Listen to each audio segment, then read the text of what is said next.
Once upon a time, there lived a princess who had everything she could ever want.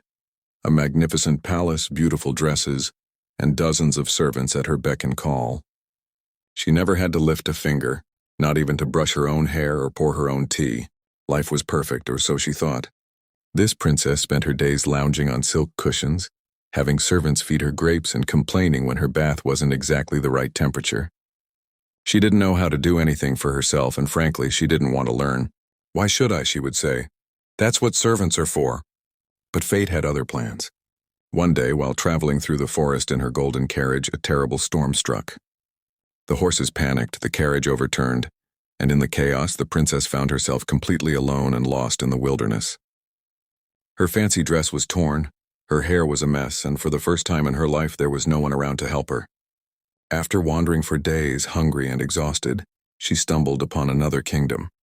With no way to prove she was actually a princess, looking as disheveled as she did, she was taken in as a servant at the castle. Oh, the irony. Now she was the one making beds, scrubbing floors, and serving others. At first, she was terrible at everything. She had never made a bed in her life, and her first attempt at cooking resulted in a small kitchen fire.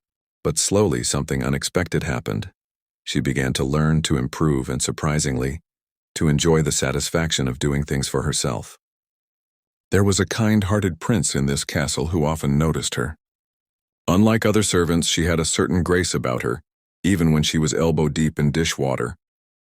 He was intrigued by her mysterious past and her determination to learn, despite clearly never having done these tasks before. As they spent more time together, the prince fell deeply in love with her authenticity and growing strength of character. And she, in turn, fell in love with his kindness and the way he treated everyone, servants and nobles alike, with equal respect. When the truth about her identity finally came to light through a visiting diplomat who recognized her, everyone was shocked. But the prince's feelings didn't change. In fact, he loved her even more for the person she had become. The once lazy princess had transformed into a capable, compassionate woman who understood the value of hard work and treating others with respect. They married, of course, and when she returned to her own kingdom, she was a completely different ruler.